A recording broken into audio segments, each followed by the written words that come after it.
Continue with chapter subsidiary books cash book. In this video we are going to discuss another topic and last topic of this chapter, that is analytical petty cash book. जैसे हमने पहले theoretical में पढ़ा कि petty cash book हमारे पास दो type की होती है, सिंपल और एनालिटिकल. सिंपल हमने ऑलरेडी डिस्कस कर लिया है. Today we are going to discuss analytical. So analytical और सिंपल में क्या डिफरेंस था कि एनालिटिकल में हम हर एक खर्चे का अलग अलग बैलेंस भी दिखाते हैं.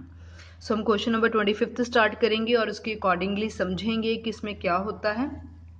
आप देख सकते हैं कि नोटबुक पे फॉर्मेट भी बनाया गया है. सो हेडिंग डाल दी analytical petty cash book.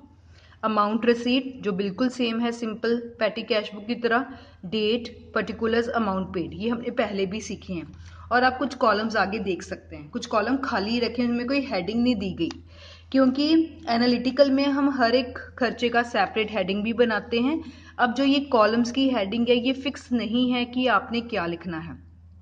It all depends upon the question कि आपको कैसे खर्चे दिए गए हैं. उस खर्चे को ध्यान में रख के ही हम हेडिंग खुद बनाते हैं. जौन से खर्चे ज़्यादा दिए गए हैं उनके लिए हम हेडिंग बना देंगे और जो पूरे क्वेश्चन में मुश्किल से एक बार ही आ रहा है उसको हम मिसलेनियस में डाल देंगे. सो एनालिटिकल में आपने कोशिश करनी कि फर्दर जो कॉलम है ये 4 to 5 ज़रूर हों. ठीक है. सो क्वेश्चन नंबर 5 में पहले अगर हम देखें तो हमारे पास एक कार्टेज का खर्चा आ रहा है. कार्टेज होता है जो किराया होता है. पोस्टेज का आ रहा है, पोस्ट ऑफिस वाला. ठेला चार्जेस, ये भी हमने कुछ मंगवाया होगा और उसके हमने चार्जेस दिए हैं. कुली वेजेस, रिक्शा चार्जेस, टेलीग्राम है, बॉटलिंग पेपर है, प्रिंटिंग है, फ्रेट है, रेलवे का किराया है, अनपेड लेटर्स हैं, एंटरटेनमेंट है, फिर फ़ोन कॉल्स के हैं, देन एनवलप है, देन प्रिंटिंग है, बस फेयर है और रिपेयर है. सो हम सारे खर्चे एक बार देख लिए. अब क्या हो रहा है इस क्वेश्चन में कि हमारे पास कैरेज और कार्टेज का किराया बहुत है. कैरेज होता है जो सामान हम उठा के लाते हैं या हम कन्वेंस के अकॉर्डिंगली इधर उधर करते हैं. तो आप कोई दो खर्चे को इकट्ठा भी कर सकते हैं जो सेम नेचर की होंगे. तो यहाँ मैंने पहली हेडिंग डाल दी कार्टेज एंड कैरेज. जितना भी किराया वगैरह होगा सब इसमें आ जाएगा. फिर हम देख सकते हैं कि यहाँ प्रिंटिंग और स्टेशनरी की बात भी हुई है, पेपर की बात हुई है, लेटर्स की बात हुई है. सो उसको हम डाल देंगे. सो अगली हेडिंग हमने डाल दी प्रिंटिंग एंड स्टेशनरी क्योंकि ये सिमिलर नेचर की ही होती हैं. देन टेलीग्राम के खर्चे आ रहे हैं, पोस्टेज के खर्चे आ रहे हैं, वो भी सेम नेचर के होते हैं. सो हमने डाल दिया पोस्टेज एंड टेलीग्राम. आप कोई भी हेडिंग बना सकते हो. ठीक है. It all depends upon you. हर तरह से क्वेश्चन सही होगा. और जो खर्चा एक आधी बार आया उसको हम डाल देंगे मिसलेनियस में. सो फॉर्मेट इज रेडी. सबसे पहले लिखा गया है 2018. सो 2018 पहले क्वेश्चन की हेडिंग देखें. Record the following transaction in the पेटी cash book drawn with suitable columns. यहाँ से आपको पता लगा कि ये क्या आ गया है, एनालिटिकल आ गया क्योंकि कॉलम्स सिर्फ हम एनालिटिकल में ही बनाते हैं. And then the balance the same, और आपको लास्ट में उसको बैलेंस भी करना है, वो हमें पता ही है. ठीक है. सबसे पहले बोला गया है 1 जनवरी. सो यहाँ लिख लिया 1 जनवरी. Petty cashier is given a monthly imprest amount of 400. Company ने फिक्स किया है कि पैटी कैशर को हर महीने हम 400 रुपया देंगे, that is fixed. He spent last month 252 and got the same from the head cashier today. और जितना उसने पिछले मंथ खर्च किया था उसको वो आज पैटी कैशियर ने दे दिया है, मतलब 1 जनवरी को दे दिया है. सो देखो उसका टोटल अमाउंट फिक्स हुआ था 400 का. उसने पिछले महीने खर्च किया सिर्फ 252. तो पिछले में जो बैलेंस बचा होगा वो अगले मंथ बैलेंस आ जाएगा, मतलब जो दिसंबर का बैलेंस होगा वो जनवरी में आ जाएगा. सो सबसे पहले तो हम पिछले मंथ का बैलेंस ही ब्रॉट डाउन करते हैं. टोटल अमाउंट हमारी फिक्स हुई थी 400. पिछले महीने उसने खर्च किया था 252, मतलब पिछले महीने का बैलेंस उसके पास कितना होगा 148. ठीक है. और बाकी जितना उसने खर्च किया था पैटी कैशियर ने उसको कैश दे दिया. सो लिख लिया टू कैश अकाउंट. अब कितना दिया है पैटी कैशियर ने 1 जनवरी को, जितना उसने खर्च किया, दैट इज 252. जितना खर्च किया वो बैलेंस उसको अगली बार मिल गया, उसका टोटल 400 पूरा हो गया. ये पिछले मंथ का बैलेंस आया और जो उसने पिछले मंथ खर्च किया था वो उसको दे दिया, क्योंकि फर्स्ट में हमारी अमाउंट फिक्स होती है। हमने टोटल जनवरी की स्टार्टिंग में उसके पास 400 रुपीज़ बना दिए। अब जितना भी खर्चा है इस 400 में से ही वो करेगा।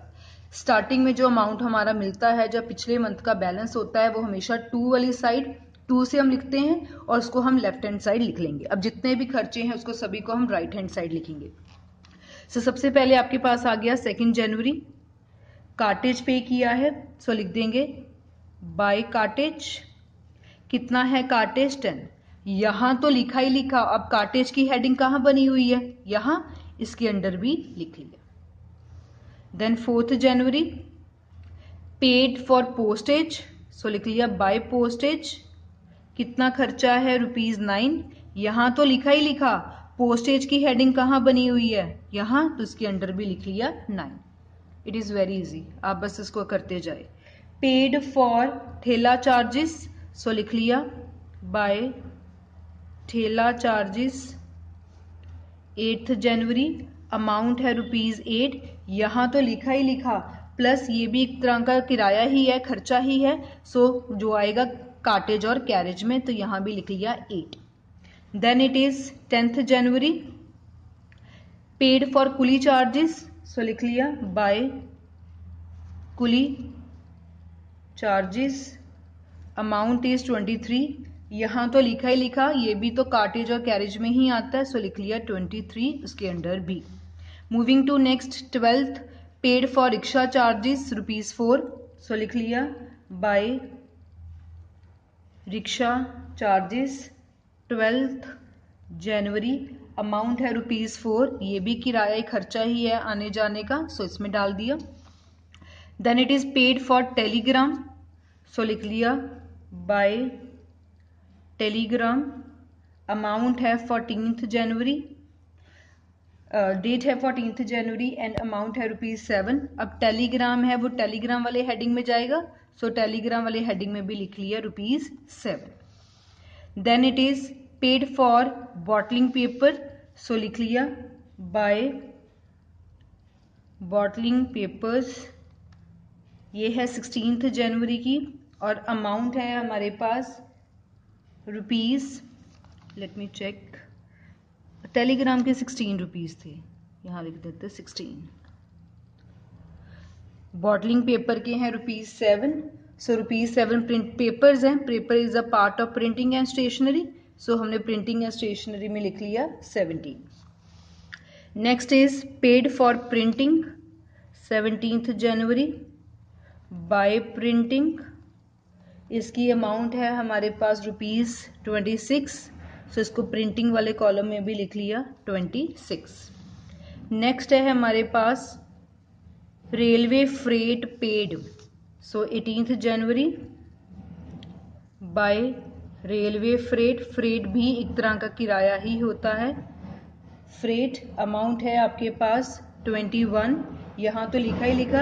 अब फ्रेट किराया है वो उठाने का, नहीं तो रेलवे का अलग ही किराया होता है, तो उसको हम डाल देंगे मिसलिनियस में, क्योंकि ये कहीं भी नहीं आता है जो हमने हेडिंग्स बनाई हैं। Moving to next is unpaid letters, so 20th January by unpaid letters. Amount है ₹3। लेटर्स है ना, तो लेटर्स कहाँ आती है? पोस्टेज और टेलीग्राम में, सो लेटर्स भी हमने डाल दी पोस्टेज और टेलीग्राम में। Then next is entertainment, 22 January, so 22 January by entertainment. Amount है आपके पास ₹16। एंटरटेनमेंट की भी हमने कोई हेडिंग नहीं बनाई, इसलिए इसको कहाँ डाल देंगे? मिसलिनियस में, ठीक है। Moving to next 23 January, collection from private phone calls. आपको प्राइवेट फोन कॉल से कलेक्ट हुआ है पैसा, पैसा मिल रहा है, खर्चा नहीं किया हमने। जब पैसा मिलता है तो टू लिखते हैं, to collection from calls, that is on 23 January. अब पैसा मिल रहा है तो उसको रिसीव्ड वाले कॉलम में लिखेंगे 18। नेक्स्ट इज एनवलप 24 जनवरी ₹7। सो लिख लिया हमने यहाँ 24 जनवरी बाय एनवलप, तो 7 और इसको डाल दिया कार्टेज और कैरेज में। Moving to next 26 January printing price list. So लिख लिया बाय प्रिंटिंग 26 जनवरी ₹24। प्रिंटिंग का प्रिंटिंग एंड स्टेशनरी वाले कॉलम में लिख लेंगे 24। देन इट इज 28 बस फेयर। सो लिख लिया by bus fare, transaction is on 28 January, amount है 17। देखो कार्टेज और कैरेज जो होता है ना वो सिंपल, जैसे रिक्शा का हो गया, कुली का हो गया, ठेला चार्ज हो गया, है ना, ऐसी चीजें हम डालते हैं। रेलवे की टिकट्स आ गई, या रेलवे का किराया हो गया, बस का किराया हो गया, इनके लिए सेपरेट हम फ्रेट या फेयर के कॉलम बनाते हैं।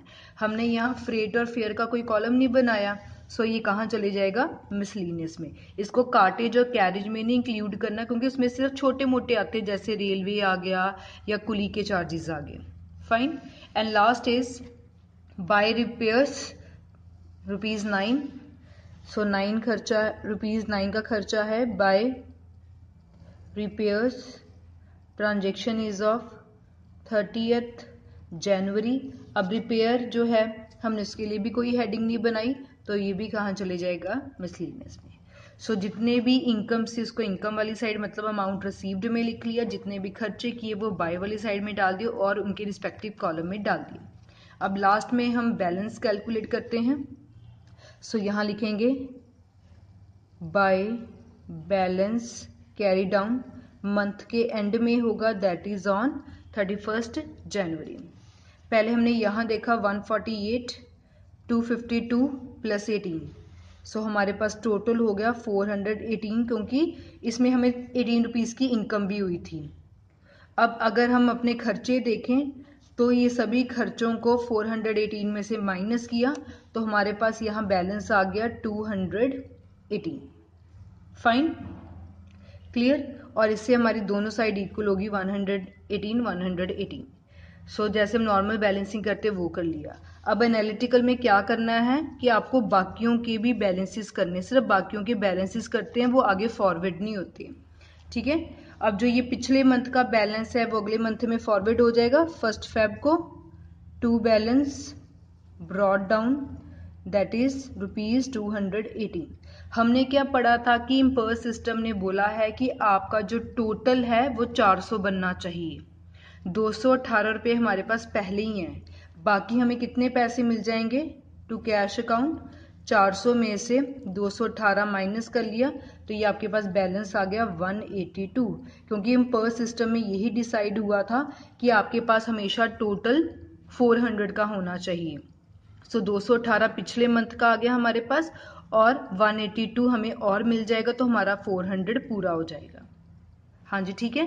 सो ये बैलेंस वाला बात खत्म होगी।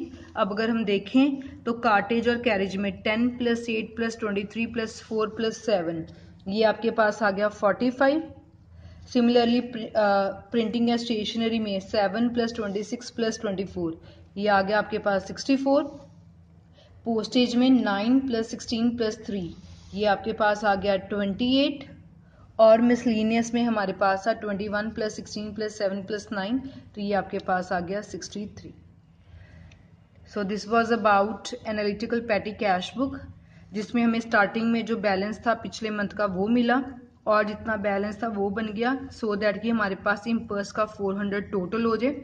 जितने भी खर्चे थे वो पेड वाले कॉलम में तो लिखने ही लिखने हैं, प्लस उसके रिस्पेक्टिव कॉलम में भी लिखने हैं। ये कॉलम की हेडिंग आप जो मर्जी बना सकते हैं, जो सिमिलर नेचर की है उसको आप एक कैटेगरी में भी रख सकते हैं, जैसे cartage and carriage, printing and stationery, postage and Telegram.